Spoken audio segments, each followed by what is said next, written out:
Opportunity cost के साथ है। और ये टॉपिक जो है इसको हम प्रोडक्शन पॉसिबल कर्व भी कहते हैं या प्रोडक्शन पॉसिबल फ्रंटियर भी कहते हैं, एक ही बात है, दोनों नाम इक्वली यूज होते हैं। ठीक है जी। अच्छा, अब जो बात हम करने जा रहे हैं वो कहाँ पे हम पहुंचे हैं इस वक्त इस चैप्टर के हम पीक पे पहुंच गए, we done half of the way. अभी हम प्रोडक्शन पॉसिबल कर्व पे ऊपर हैं यहाँ पे, फिर इसके बाद हमने सिर्फ इकोनॉमिक सिस्टम्स को पढ़ना है, लेकिन इकोनॉमिक सिस्टम भी 3 है और प्रोडक्शन पॉसिबल कर्व का भी खासा तगड़ा टॉपिक है। सबसे पहली बात तो यह है कि प्रोडक्शन पॉसिबल कर्व के हवाले से हम क्या जानते हैं कि प्रोडक्शन पॉसिबल कर्व क्या होती है। देखिए, आम तौर पे इसकी डेफिनेशन लोग यूं लिख देते हैं, जो कि ठीक है, कोई मसला नहीं है। कहते हैं जी कि production possible curve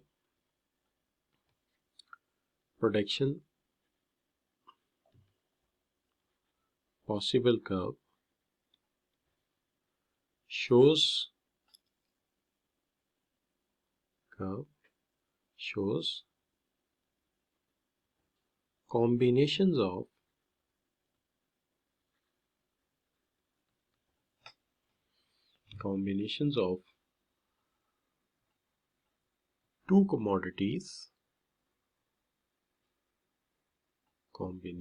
two commodities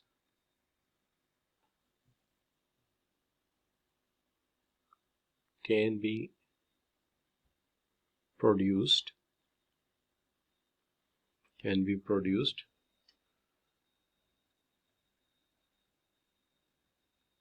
within the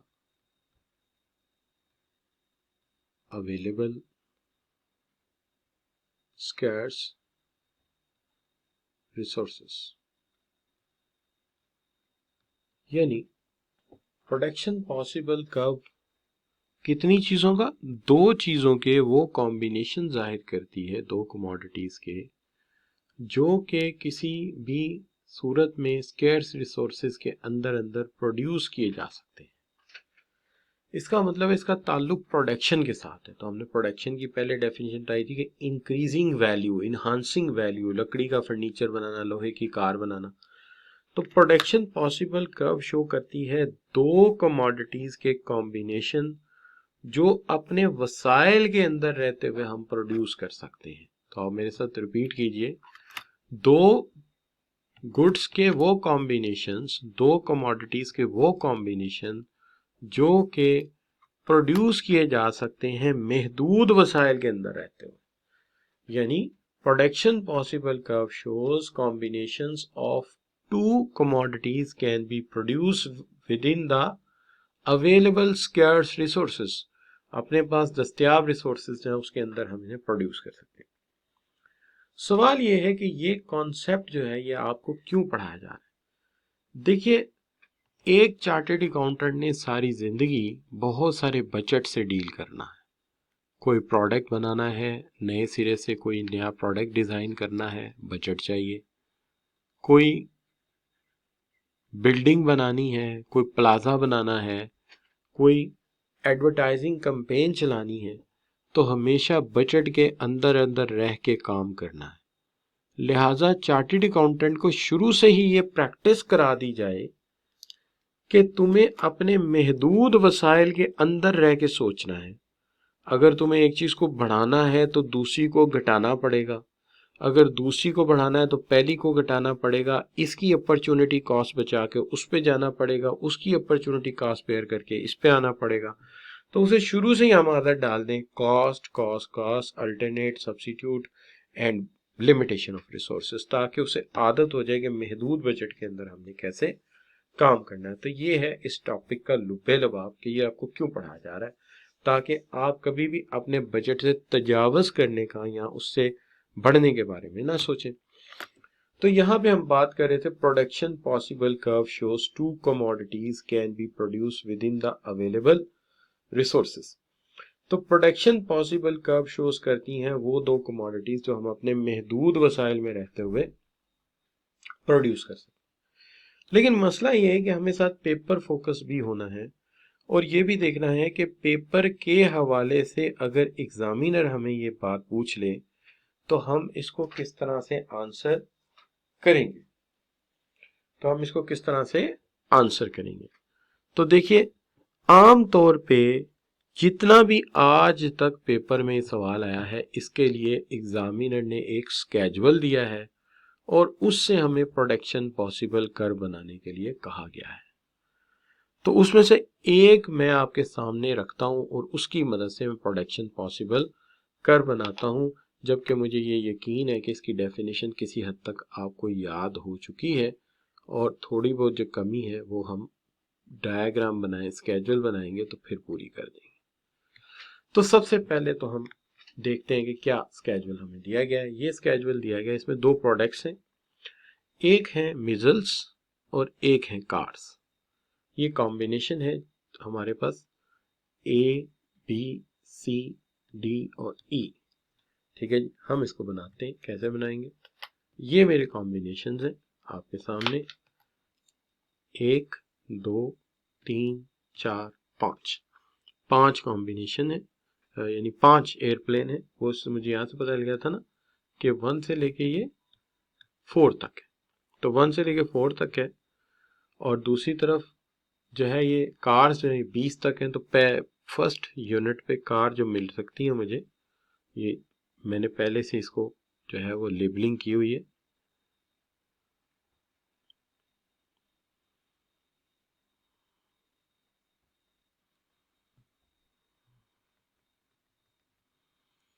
ये पॉइंट ए है। दूसरा 1 एंड 19 है आपका, 1 एंड 19 है तो ये मैंने बनाया ही गलत है।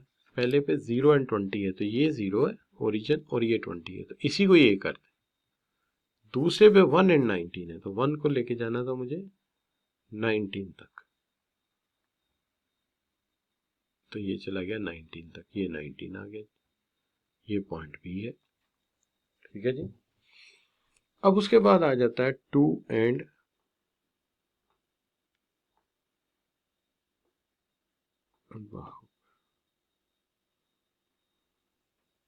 16, तो ये 16 आ गया बच्चों।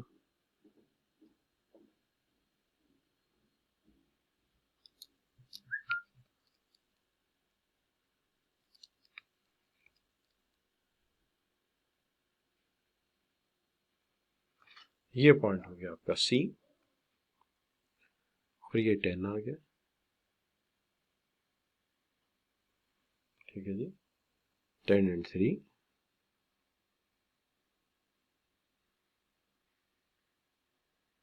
पॉइंट हो गया डी। और ई पॉइंट इन्होंने दिया है, वो दिया है x4 है और y 0 है, तो ये पॉइंट ई हो गया। अब इन सारे पॉइंट्स को मिलाऊंगा तो मुझे प्रोडक्शन पॉसिबल कर्व मिल जाएगा।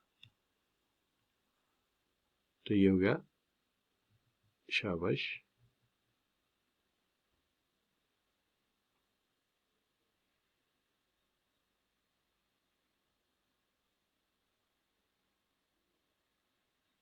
ये बन गया मेरा प्रोडक्शन पॉसिबल कर्व। तो this is my production possible curve, is a little bit might भी 16 पे आके बेंडिंग है, थोड़ा सा होना ही चाहिए था कि यहाँ से भी हमें इसको काफी बेहतर बनाना चाहिए था। ये पॉइंट यहाँ से आके यहाँ होना चाहिए था, ये सीधा करते हैं तो ये आ जाता, तो ये मेरा यहाँ से ये हो जाएगा। ये बन गया जी मेरा पीपीसी, प्रोडक्शन पॉसिबल। सबसे पहले तो मैं आपसे ये पूछता हूँ कि क्या आपको ये समझ आई है कि जो पॉइंट्स दिए हुए हैं एग्जामिनर ने, उनसे मैंने किस तरह से प्रोडक्शन पॉसिबल कर्व बनाया है। क्या इसके कर्व बनाने में तो आपको कोई मसला नहीं है, यानी क्या आप पेयर पॉइंट्स को एग्जैक्टली ड्रॉ होते देख लिया आपने और आपको पता चल गया कि ये इस तरह से बनेगा। तो पहली बात तो अल्लाह का शुक्र है कि आपको ये समझ आ गई कि प्रोडक्शन पॉसिबल कर्व बनता कैसे है। अब रही बात ये कि प्रोडक्शन पॉसिबल कर्व को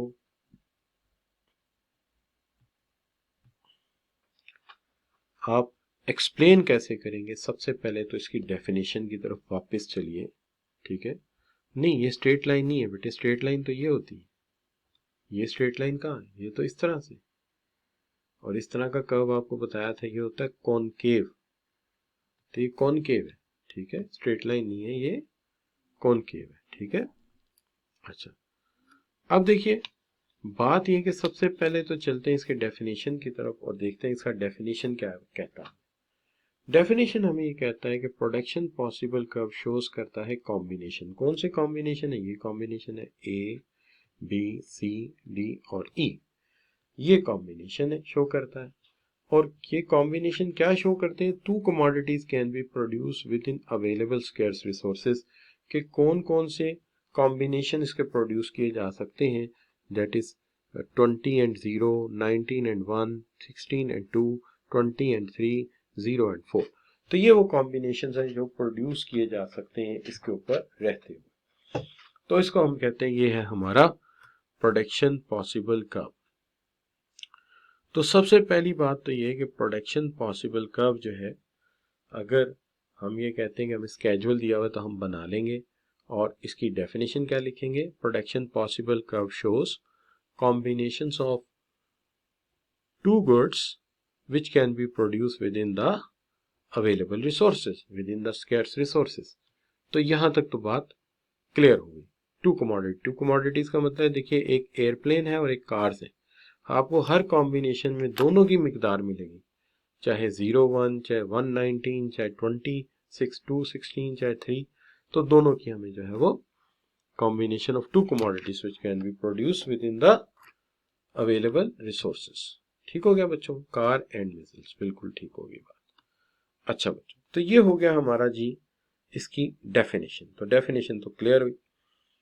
अब मसला ये है कि हम कहते हैं कि ये जो आपका डायग्राम है इसकी एक्सप्लेनेशन में क्या हम है। सबसे पहले तो ये हम है ना कि आप इसके ऊपर टैग्स लगा दें, तो टैग सबसे पहले लगाने होते हैं। दूसरी बात हमें बतानी होती है कि अगर एक कर्व है तो इसकी शेप क्या है, एक कर्व है तो इसकी शेप क्या है और किस तरह से इसकी शेप जो है वो बनती है। तो हम बिल्कुल इसको आसानी एक्सप्लेन कर सकते हैं कि बात यह है कि प्रोडक्शन पॉसिबल कर्व यहाँ पे शो कर रहा है 5 combination A B C D और ई, ए बी सी और डी। तो हम ये बता सकते हैं पहली बात कि एक्स एक्सिस पे हमने लिए हुए हैं एयरप्लेन और वाई एक्सिस पे हमने लिए हुए हैं कार्स। दूसरी बात हम बता सकते हैं कि हमारा जो कर्व बनता है वो बनता है by joining A B C D and E. We have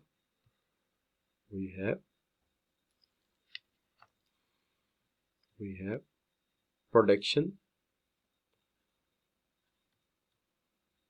possible curve PPC. ठीक है जी, पीपीसी जो है that is concave to origin. क्या है? शाबाश, कॉनकेव टू ओरिजिन, ये ओरिजिन से कॉनकेव है। ठीक है, और ये बताता है कि इफ वी मूव, सारी मूव इकट्ठी लिख देता हूं, A to B, B to C, C to D and D to E. ठीक है, तो हम ए से बी पे जाते हैं, बी से सी पे जाते हैं, सी से डी पे जाते हैं। तो हमें जो कॉम्बिनेशन मिलते हैं वो ए पे हमें कॉम्बिनेशन मिला था, शाबाश, क्या ए पे कॉम्बिनेशन था? 0 and 20, एक्स पहले होता है ना, तो 0 and 20। ठीक है, 2 कॉम्बिनेशन क्या मिला हमें? 0 20, देन 1 and 19, 1 and 19 कॉमा, जब हम बी से सी पे गए क्या कॉम्बिनेशन मिला? बी पे कॉम्बिनेशन था 1 and 19, तो अब हम चले गए कहाँ पे? 1 and 19, और वहां से हम पहुंच गए, वहां से हम पहुंच गए 2 and 16, 2 and 16। जब हम ये हम चले गए ए से बी, बी से सी, जब हम सी से डी पे आए तो हम 2 and 16 से चले गए 3 and 10 पे, 3 and 3 and 10 एंड आखिरी कॉम्बिनेशन, जब हम डी पे थे तो हम 3 and 10 पे थे, और जब हम आए ई पे तो हम पहुंच गए, शाबाश, 0 and 4 and 0, तो हम पहुंच गए 4 and 0, तो 3 and 10 से 4 and 0।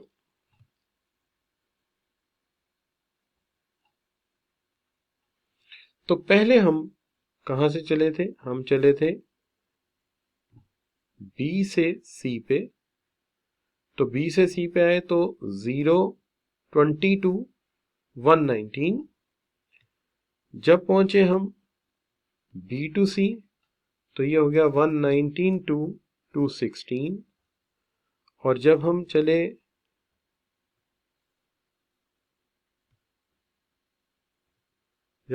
सी टू डी तो दिस इज 216 to 310, और जब आखिरकार हम चले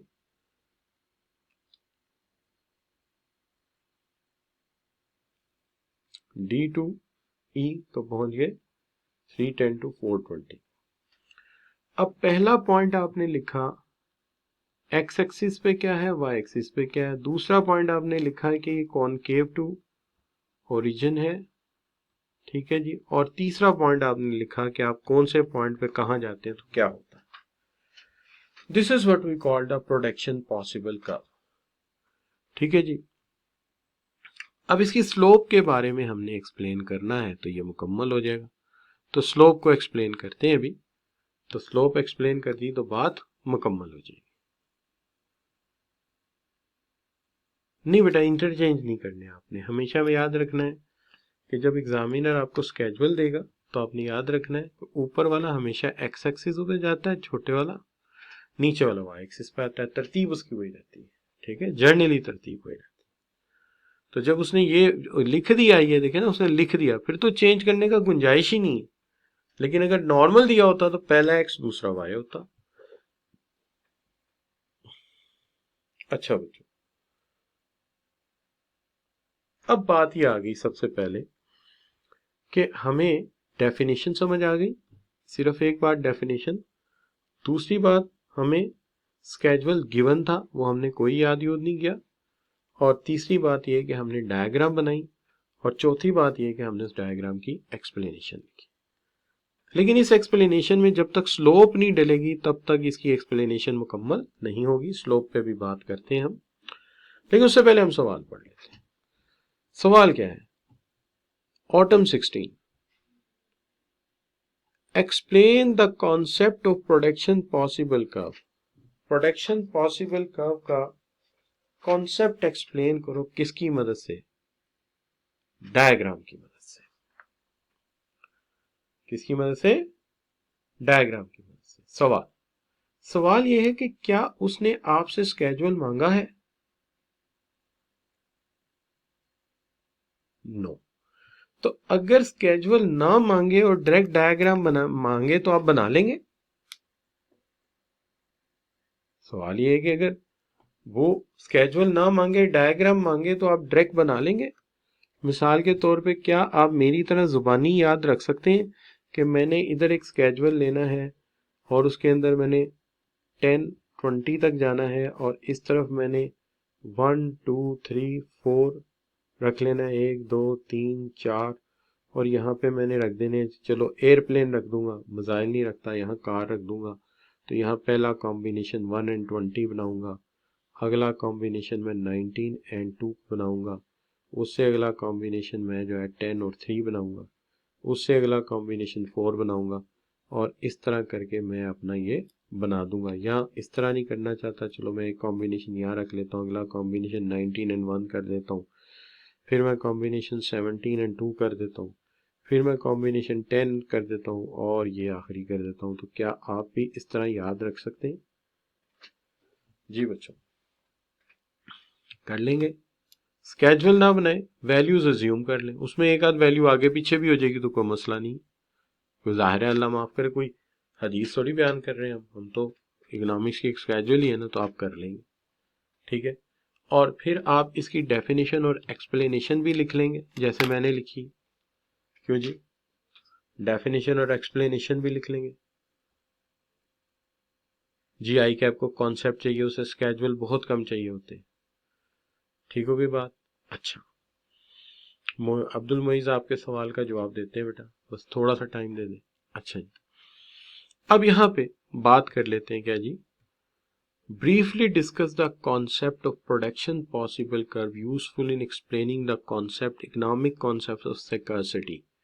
कल हमने scarcity का concept पढ़ा था इकोनॉमिक्स में, रॉबिन्स की डेफिनेशन में, जहां हम इकोनॉमिक प्रॉब्लम पढ़ रहे हैं। अब ये हमें कह रहे हैं कि इकोनॉमिक्स का जो आपका कॉन्सेप्ट है scarcity, आप बताइए कि आप इसको किस तरह एक्सप्लेन करेंगे प्रोडक्शन पॉसिबल कर्व की मदद से, स्कैर्सिटी ऑफ रिसोर्सेज। जी बिल्कुल। तो हम इसको इस तरह एक्सप्लेन करेंगे कि देखिए, production possible curve measure maximum output of two goods using fixed amount of input. जो हमारा प्रोडक्शन पॉसिबल कर्व है वो जाहिर करता है कि किस तरह हम मैक्सिमम प्रोडक्शन ले सकते हैं जो हमारे पास महदूद वसाइल है। दूसरी बात यह है कि when we increase the output of missiles, जब हम मिजल्स की आउटपुट बढ़ाते हैं, जब हम मिजल्स की आउटपुट बढ़ाते हैं, मिसाल के तौर पे हम कहते हैं जी, हमारे पास ये डायग्राम है 1 2 3 4, यहाँ पे हमारे पास है, फर्ज कीजिए पहला ये 20 है, यहाँ कार्स हैं, यहाँ पे मिजल्स हैं। ठीक है जी, अब ये पहला कॉम्बिनेशन है। दूसरा कॉम्बिनेशन हमारा है 19 एंड 1, 19 एंड 1। अगला कॉम्बिनेशन है हमारा 17 एंड 2, ये हो गया जी। सो ए बी सी, उससे आगे है 10 एंड 3, उसके बाद आपने डायरेक्ट ई ले लिया, तो ये बन गया आपके कॉम्बिनेशन, ये आपका पीपीसी बन गया। तो यहाँ सी पॉइंट यहाँ लेना चाहिए ना आपको, ये डी और ये ई। अब आप गौर फरमाइए, आपने ये कहा कि ये प्रोडक्शन पॉसिबल का मैक्सिमम आउटपुट शो करता है टू गुड्स की for fixed amount of input. लेकिन जब आप बढ़ाना चाहते हैं मिजल्स की आउटपुट, यानी आप मिजल्स बढ़ाना चाहते हैं, तो आपको सेक्रीफाई करनी पड़ती हैं कारें। वो कैसे? अगर मैं कहता हूं जी आप 0 से 1 पे गए, पहला मिसाइल बनाया, तो आपको एक कार देनी पड़ेगी, एक कार देके एक मिसाइल बनेगा। ठीक है जी। अच्छा, फिर जब आप एक मिसाइल और बनाना चाहेंगे तो आपको, अगर यहाँ पे आप है 17 पे है या 16 पे है, तो आपको जो है वो 3 गाड़ियों की गुंजाइश करनी पड़ेगी, 3 गाड़ियां देके एक मिसाइल मिलेगा। फिर आप जब सी से बी से सी पे आ गए, फिर आप सी से डी पे आ गए, तो सी से डी पे आ गए, तो फिर आपको एक मंजिल और बनाने के लिए आपको 6 गाड़ियों की कुर्बानी देनी पड़ेगी। और फिर आप डी से जब ई पे आएंगे तो एक मंजिल और बनाने के लिए आपको जो है वो 10 गाड़ियों की कुर्बानी देनी पड़ेगी। तो यहाँ पे तो आप जो गेन करना चाहते हैं उसके बदले में आपको कुछ लूज करना पड़ रहा है। आप जो गेन करना चाहते हैं उसके अगेंस्ट आपको कुछ लूज करना पड़ रहा है। तो you must gain and anything by losing something. तो वो कहता है कि देखिए, increase the output of missile, we must sacrifice output of cars. Suppose if resources are abundant, सोचिए अगर resources abundant होते, there is no need to sacrifice, फिर हमें sacrifice करना ही ना पड़ता। हम sacrifice क्यों कर रहे हैं? चूंकि एक तो ये मैक्सिमम आउटपुट शो कर रहा है, दूसरी बात ये है कि जब हम मिजल ज्यादा बनाना चाहते हैं तो हमें कुछ गाड़ियां दे के मिजल मिलता है। पहला मिजल एक गाड़ी दे के मिला, दूसरा मिजल 3 गाड़ियां दे के मिला, तीसरा मिजल हमें 6 गाड़ियां देके मिला, और आखिरी मिजल हमें 10 गाड़ियां देके मिला है। तो हम गेन करते हैं तो कुछ लूज भी करते हैं। तो इस तरह ये 3 नंबर का कॉन्सेप्ट एक्सप्लेन हो जाता है। इसमें इस डायग्राम की जरूरत नहीं है, ये सिर्फ आपके लिए है। डायग्राम सिर्फ आपको समझाने के लिए है, वहां तो डायग्राम आपने पहले ही बनाया होगा। इससे आपको डायग्राम की ज़रूरत नहीं पड़ेगी कि जब भी मेजल बनाने पड़ते हैं गाड़ियां देनी पड़ती हैं। अगर वसाइल अबंडेंट होते तो हमें ये देने ही ना पड़ते। क्लियर जी। अब मैं ये सपोज करता हूं कि आप ये भी एक्सप्लेन कर चुके हैं, प्रोडक्शन पॉसिबल कर्व भी एक्सप्लेन कर सकते हैं, उसकी डायग्राम भी एक्सप्लेन कर सकते हैं, और उसके बाद ये सवाल जो है ये भी आपको समझ आ गया है कि किस तरह production possible curve concept of scarcity को एक्सप्लेन कर रहा है। क्लियर। तो यहां तक आप जरा थोड़ी सी बात अगर समझ गए हैं तो मुझे बता दीजिए। जी ठीक हो गई बात। अभी स्लोप बेटा मैंने कहा थोड़ा सा सब्र कर ले, स्लोप भी बताता हूँ। ठीक हो गई बात। तो सवेरा बेटी, जब आप इधर से एक मिजल लेते हैं तो आपको इधर से एक कार देनी पड़ती है पहले, ठीक है। फिर आप एक मिजल लेते हैं, फिर आपको 3 गाड़ियां देनी पड़ती हैं, फिर एक मिजल लेते हैं 6 देनी पड़ती हैं, फिर एक मिजल लेते हैं तो फिर आपको 10 गाड़ियां देनी पड़ती हैं। तो यही तो सेक्रीफाइस है। अगर रिसोर्सेज अबंडेंट होते तो हमें कुर्बानियां क्यों देनी पड़ती हैं, एक चीज लेने के लिए दूसरी कुर्बान क्यों करनी पड़ती है? क्या ख्याल है बच्चों? कुछ पाने के लिए कुछ खोना पड़ता है, बल्कि पहले खोना पड़ता है, पहले आप खोते हैं फिर आप पाते हैं। ये बात भी ठीक होगी बच्चों। तो यही बात जो है हम इसको कह देते हैं कि ये हमारा जो हो गया इसका एक्सप्लेनेशन हो गया और ये पार्ट है। अब हम बात कर लेते हैं दो चीजों के ऊपर।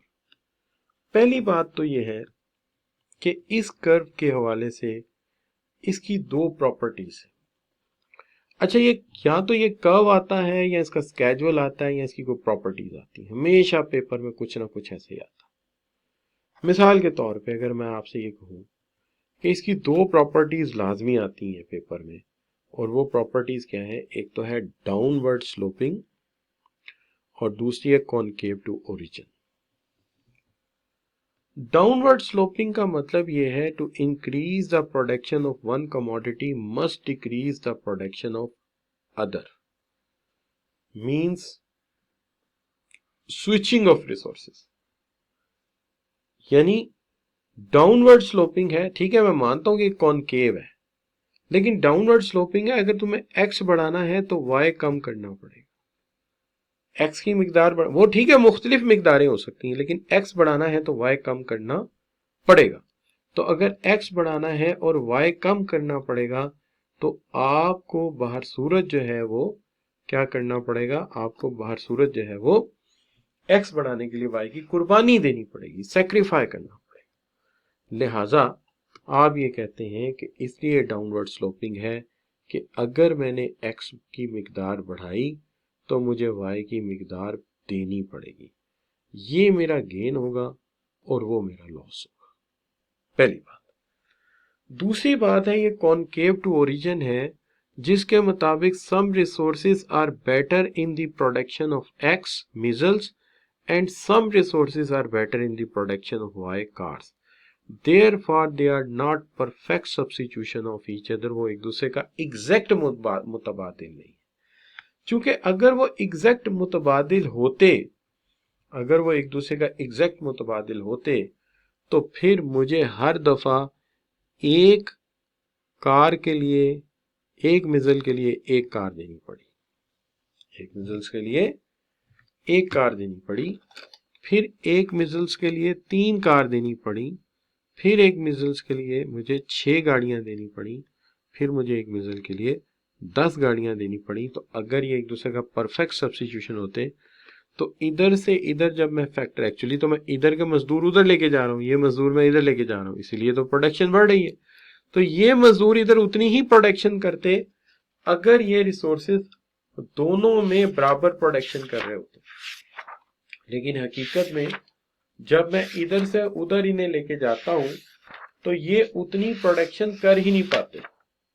जब मैं इधर से उधर लेके जाता हूं तो ये इतनी प्रोडक्शन कर नहीं पाते, इसलिए मुझे जो है वो स्विचिंग करना पड़ती है, इसलिए मुझे इनको जो है वो सब्स्टिट्यूट करना पड़ता है, और सब्स्टिट्यूशन में बराबरी नहीं मिल रही।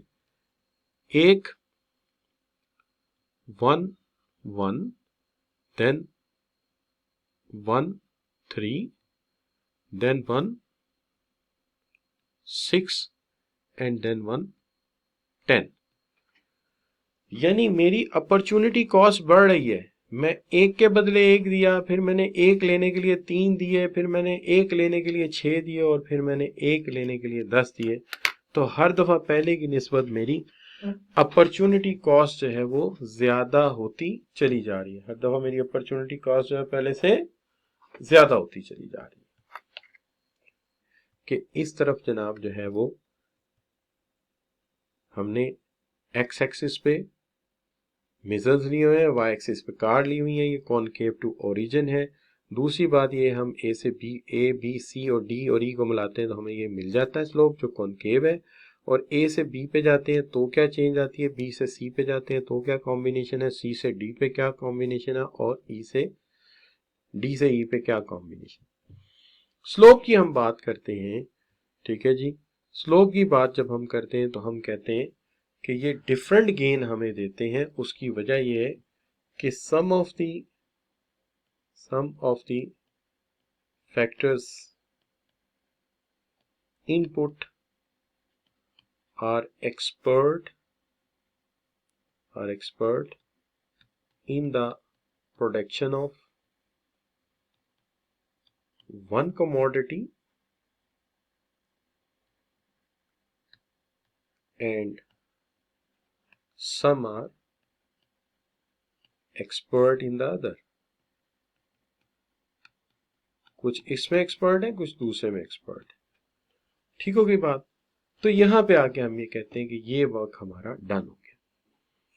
लेकिन अब इसके अंदर एक चीज और हमें डिस्कस करनी है, और वो ये है कि अगर कोई हमसे पूछ रहे explain why production possible curve is downward sloping and concave to origin, तो आपको ये दो रीजन देनी है कि डाउनवर्ड स्लोपिंग इसलिए है कि जब x बढ़ाता हूं तो y कम करना पड़ता है, और कॉनकेव इसलिए है कि जब एक प्रोडक्ट के लिए दूसरे के एक्सचेंज करते हैं तो वो बराबर नहीं होता, क्योंकि they are not perfect substitution of each other, ये एक दूसरे का परफेक्ट सब्स्टिट्यूशन नहीं है।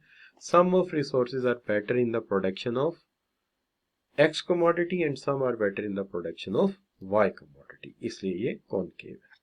तो यहां पे आके हम इसको क्लोज कर देते हैं इस टॉपिक को। लेकिन इस टॉपिक में एक बड़ा अहम टॉपिक और भी है, लेकिन उस पर जाने से पहले आपकी एक दफा राय लेनी जरूरी है कि जहां तक पढ़ाया है वहां तक समझ आ गया है। अगर समझ आ गया, marginal rate of product transformation. Marginal rate of product transformation बताती है कि जब हम ए से बी पे गए हैं, बी से सी पे गए हैं, सी से डी पे गए हैं, डी से ई पे गए हैं, तो हमने एक के बदले एक एक्सचेंज किया, एक के बदले 3, एक के बदले 4, एक के बदले 10। तो इसको कहते हैं the amount of one good which forgone to gain 1 unit of an alternative commodity. इससे भी आसान बात कर सकते हैं और वो यूं लिख सकते हैं, the amount of one commodity which must be given, मैं लिखता हूं द अमाउंट ऑफ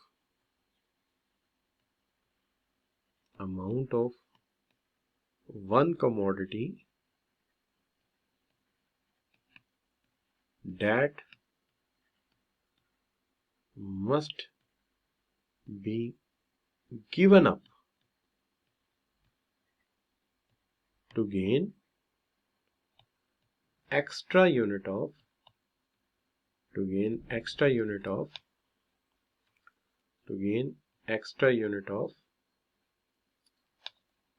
या gain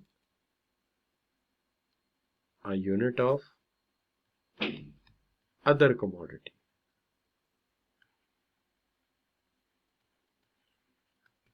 जी, तो हम ये कह रहे हैं कि the amount of one good that must be given up, जो छोड़ दी जाए, जिसको कुर्बान करना पड़े, जिसको देना पड़े, to gain a unit of other commodity. तो मैंने कैसे इसको मैनेज किया? मैंने ऐसे मैनेज किया कि पहले एक यूनिट के बदले एक ए से बी पे आते हुए, ठीक है जी, 1 1, फिर एक के बदले 3, फिर एक के बदले 6, और फिर एक के बदले 10। इसका मुतबादिल नाम कोई बता दे मुझे कि मैंने ये जो डेफिनेशन लिखी है मैं इसको मुतबादिल नाम क्या दे सकता हूं। जी बच्चों, मैंने इसे marginal rate of product transformation कहा है। हाँ देखिए, आज ही बात हुई है, कुछ दे के कुछ हासिल करना, it's opportunity cost. It's opportunity cost कि the amount of one commodity must be given up, छोड़ दी जाए, दे दी जाए, to gain a unit of other commodity.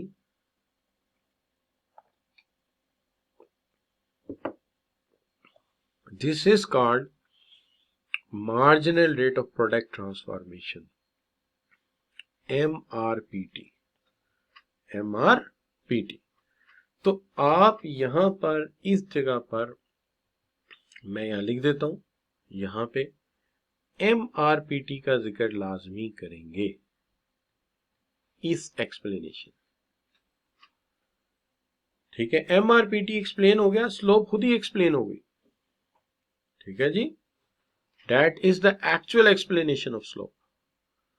लेकिन आप लिख सकते हैं अगर मुख्तसरन लिखना चाहें कि some of the resources are better in the production of one commodity and some are better in the production of other commodity. This is also good. अच्छा बच्चों, तो अब यहां पे आके ये कॉन्सेप्ट कंप्लीट हो गया है, ये मुकम्मल हो गया जी। ठीक हो गई बात? डन जी, ठीक हो गई बात, तो टिक कर दिया जाए और इसकी वीडियो आपको भेज दी जाएगी। इसकी वीडियो आपने कम से कम 1 से 2 बार देख लेनी है और ये डायग्राम आपकी प्रैक्टिस आपने बहुत ज्यादा करनी है, क्योंकि पहली दफा एग्जामिनर के दिए हुए डाटे से आपको डायग्राम बनानी पड़ रही है। चलें एनीवे, अब इसके अंदर एक काम और जो बड़ा जरूरी है आपसे पूछता हूं मैं। देखिए, ये पेपर का सवाल है और इस पेपर के सवाल में मैं आपसे ये पूछना चाहता हूं कि एग्जामिनर चाहता है कि आप उसे बताइए कि जी पॉइंट जो है वो क्या है और एच पॉइंट क्या है। लेकिन मसला क्या होता है? मसला ये होता है कि कोई भी पॉइंट जो है वो प्रोडक्शन पॉसिबल कर्व से नीचे हो। जैसे यहां पे ये m है, मैं ये m यहां बना देता हूं। या कोई भी प्रोडक्शन पॉसिबल पॉइंट जो है, कोई भी पॉइंट प्रोडक्शन पॉसिबल से ऊपर हो, तो इसका क्या मतलब होता है? सबसे पहली बात तो आपने ये याद रखनी है कि कोई भी प्रोडक्शन पॉसिबल पॉइंट जो नीचे है वो अफोर्डेबल है, लेकिन हम लेंगे नहीं।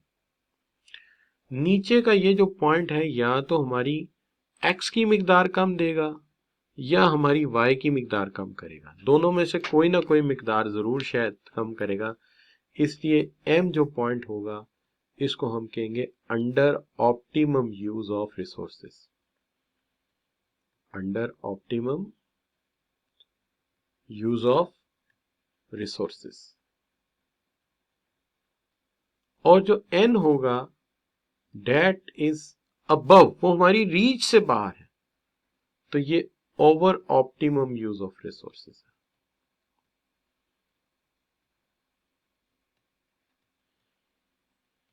नीचे वाला इसलिए नहीं लेंगे कि वो मिकदार कम देगा, वो ऑप्टिमम नहीं है। ऊपर वाला अचीवेबल नहीं है, ऊपर वाला हमारी वसाइल में नहीं आता।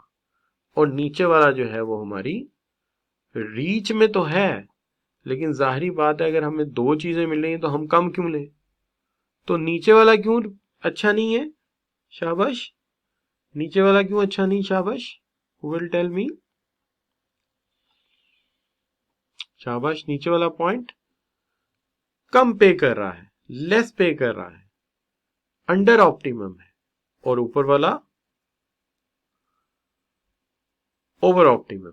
और इसकी इजीएस्ट एग्जांपल क्या हो सकती है कि आपने 10 रुपए सेलर को दिए, लेकिन जब उसने चीजें आपको दे दी, या आपने सेलर को 1000 दिया, उसने 2-4 चीजें आपको पकड़ा दी कि चीजें आपकी हैं, आप उसमें से एक शॉपिंग बैग छोड़ आए। ये सबसे अच्छी एग्जांपल है इसकी कि पैसे पूरे दे दिए, चीजें कम ले आए। तो this is the M point. तो कौन बताएगा मुझे? पैसे पूरे दे दिए, चीजें कम कम ले आए। ठीक है, तो ये क्या है? शाबाश, ये एम है कि एन है? You paid 1000 and when he given the goods you left one of the shopping bag at on his desk, आप उसके डेस्क पे एक शॉपिंग बैग छोड़ा है, तो it means you left something on the even you paid for it. तो M वो point है कि ज्यादा रिसोर्सेज होते हुए भी कम ले रहे हैं आप, और एन वो पॉइंट है जो आपकी रीच में नहीं है। आप बच्चे मुझे बताएंगे कि इस डायग्राम में जी पॉइंट क्या है। तो G is the under optimum use of resources. ये रिसोर्सेस का अंडर ऑप्टिमम यूज है। It means we are using more resources and getting less. We are using more resources and getting less. लेकिन H point क्या है शाबाश बच्चों? H point क्या है? नहीं, डायग्राम को देखो ना बेटे, इसमें तो एन है ही नहीं।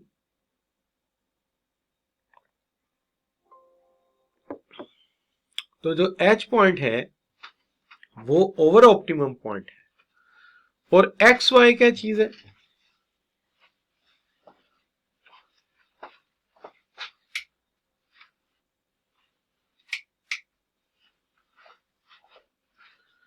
जी, एक्स वाई क्या चीज है?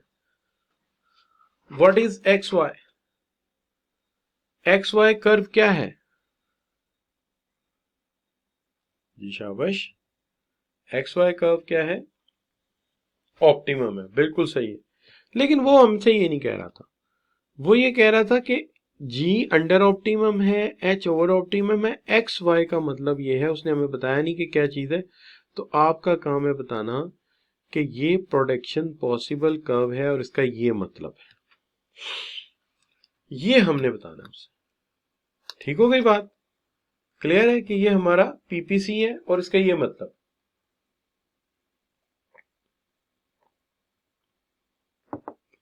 क्लियर हो गया जी?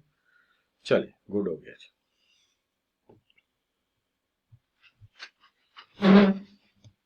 जस्ट अ मिनट जी, मैं जरा ये एक स्विच आता। तो आप कहेंगे सर शिफ्ट कैसे होता है?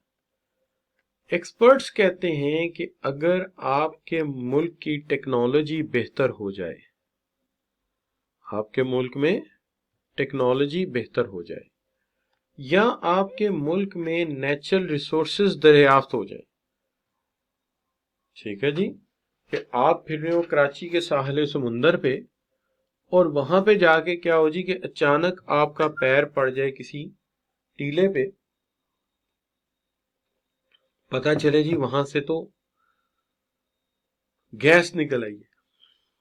आप आगे जाते हैं, आपका पैर पड़ता है, पता लगता है, आप नीचे देखते हैं सोने के टील के जो है पत्थर पड़े हुए, ऑयल डिस्कवर हो गया। ठीक है जी। तो इससे प्रोडक्शन पॉसिबल कर्व जो है वो शिफ्ट हो जाता है। इसी तरह अगर लेबर फोर्स जो है वो ट्रेंड हो जाए, इससे चेंज हो जाता है। और अगर चेंज हो जाए ह्यूमन कैपिटल, यानी लोग पढ़ लिख जाएं, पीएचडी कर जाएं, सीए कर जाएं, तो भी इससे फर्क पड़ता है। अब इसमें फर्क कैसे पड़ता है? इसमें दो तरह के फर्क पड़ते हैं। एक जिसको आप कहते हैं बैलेंस ग्रोथ।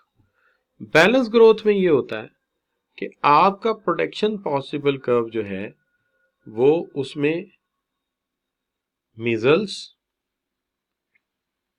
एंड कार्स दोनों की तरफ अगर वो बढ़ता है तो इसका मतलब है दोनों तरफ से आपकी प्रोडक्शन बढ़ रही है। ठीक है, दोनों तरफ से आपकी प्रोडक्शन बढ़ रही है।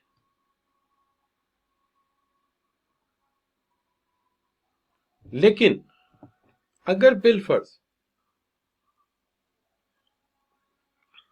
एक ऐसा मुल्क है जहां पे ज्यादा रिसर्च जो हुई है वो मिजल्स में हो रही है, गाड़ियों में नहीं हो रही। साइंसदान प्रोड्यूस हो रहे हैं लेकिन ज्यादा मेटलर्जी के हो रहे हैं, मैकेनिकल इंजीनियर नहीं हो रहे। तो ऐसे मुल्क में मिजल्स की तरफ से प्रोडक्शन पॉसिबल का आगे चला जाएगा।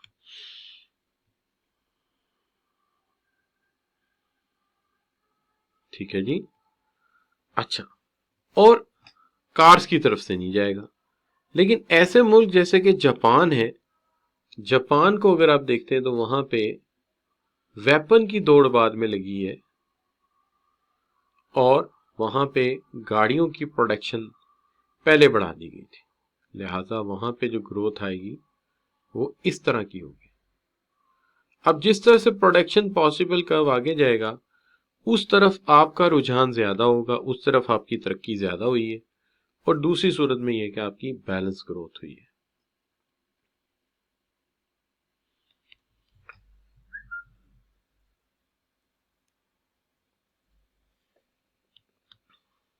ठीक हो गई बात बच्चों?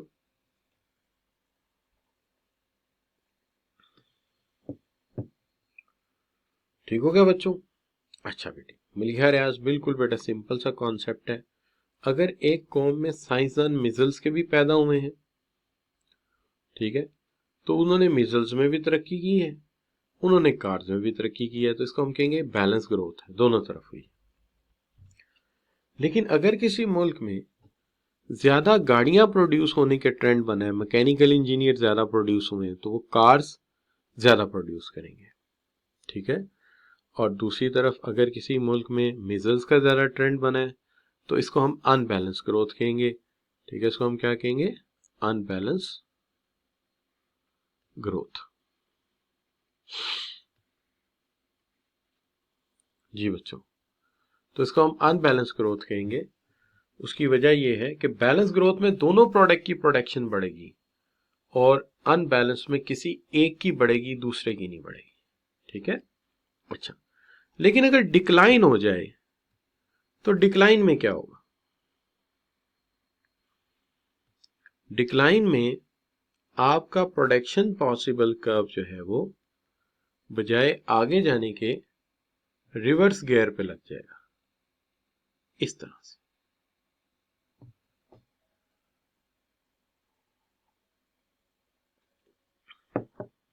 ये कैसे हो सकता है भाई? फ्लड आ गया, जरखेजी कम हो गई जमीनों की, बढ़ती है तो कम भी तो हो सकती है। क्या हाल है बच्चों?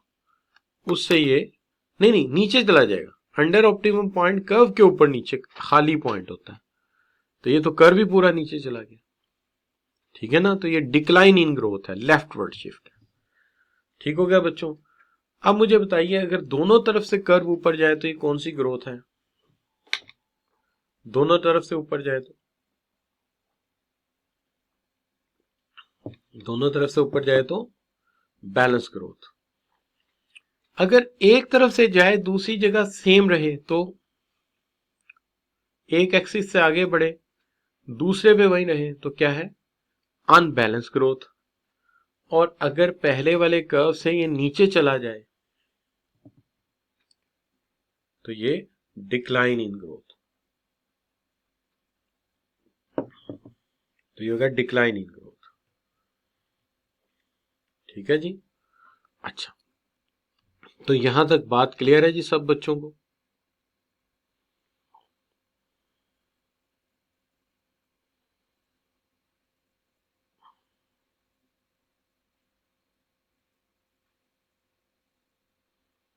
हाँ बेटा, डिक्लाइन में एक ही हमने बनाया है, बैलेंस डिक्लाइन बनाया है तो बैलेंस में अनबैलेंस डिक्लाइन वो आप बना ले फिर किताबों में इतना ही है अच्छा, नोट्स में इतना ही था मैंने उतना ही करा दिया।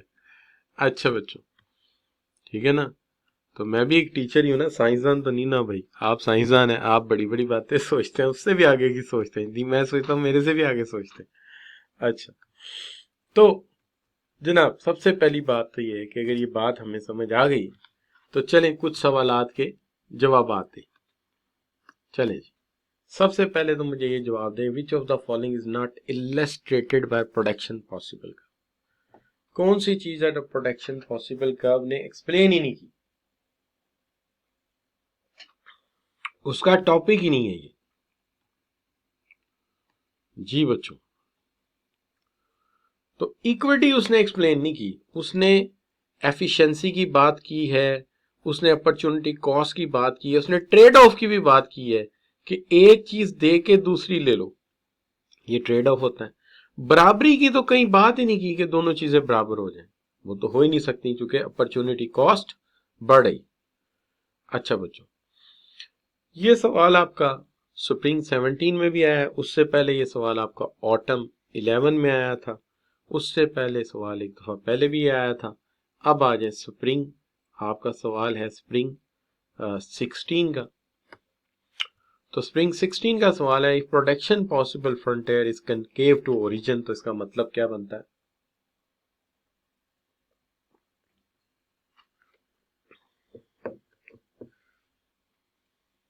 जी साबिर, पहले ये बताओ मुझे जो मैं पूछ रहा हूं, फिर मैं आपका सवाल का जवाब देता हूं।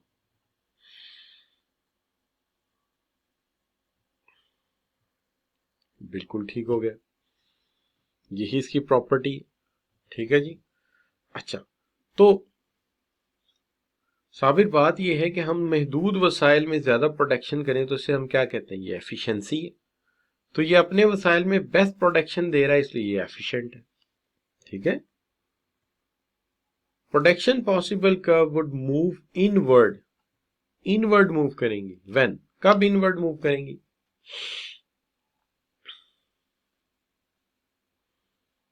ठीक हो गया साबिर, कब इनवर्ड मूव करेंगी? शाबाश। प्रोडक्शन पॉसिबल कर्व इनवर्ड कब मूव करेगी? ठीक हो गई बात। जब डिप्लीशन, डिप्लीशन का मतलब होता है कम होना, डिक्लाइन होना। ठीक है। चूंकि कंज्यूमर टेस्ट का यहां ताल्लुक कोई नहीं है, इंक्रीज इन एम्प्लॉयमेंट स्किल्स, इससे तो आगे जानी चाहिए, राइट वर्ड। और डिप्लीशन हो, रिसोर्सेज कम हो जाए, तो फिर ही हो सकता है। ठीक है जी।